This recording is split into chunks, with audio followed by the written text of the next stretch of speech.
those points where the deltoid attaches. So we know that it is, you know, the 2/3 lateral of the clavicle, right? So this is the whole clavicle. So kind of, you know, here. It's failing me.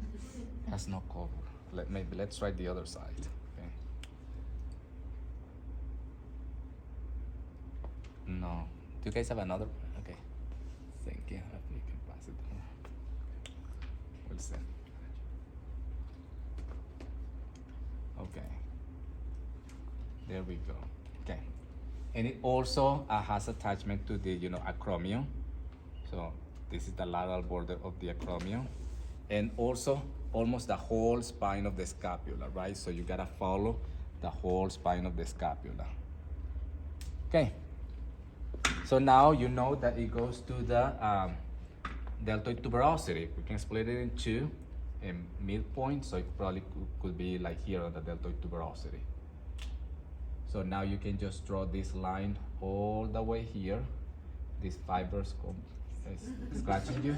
Oh, it tickles. Okay. And we're gonna do the same thing from behind here. Okay. So this would be the whole deltoid, right? Now, I'm just gonna kind of guesstimate that, you know, that this would be the middle fibers here. This would be the anterior fibers, and this would be the posterior fibers, okay? So now I know where that muscle is located, right? So here I can just ask my partner here to confirm if these are the middle fibers. You know, I can confirm that with abduction. Can you push into my hand? And effectively, I can feel the contraction of the muscle all the way. Can you relax? And when you're asking your partner to contract the muscle, it doesn't have to be a very strong contraction. Just about 20% of the contraction is just okay, just a little bit, just enough to get muscle activation. Anterior fibers, I can ask her to push into flexion, push up. There we go. And posterior fibers, they should be soft, right, with flexion. Now for extension, that would be the posterior fibers, push back, push into my hands. There we go. And I'm palpating the posterior fibers. Anterior fibers should be soft, right?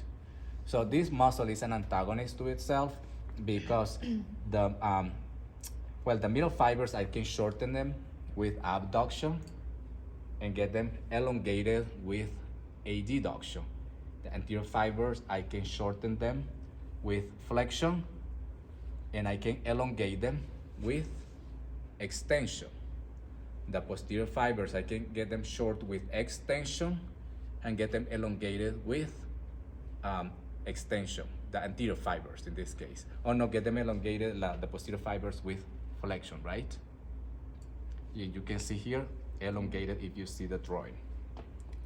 Again, like I mentioned before, this muscle is a antagonist to itself because when the anterior fibers are the ones that perform flexion and the posterior fibers perform the opposite movement, okay? So this muscle needs to be relaxed, the posterior fibers, for the anterior fibers to contract. And the anterior fibers need to be relaxed for the posterior fibers to contract. Okay, so that would be the deltoids. Now let's continue with the trap. For that, I will ask you to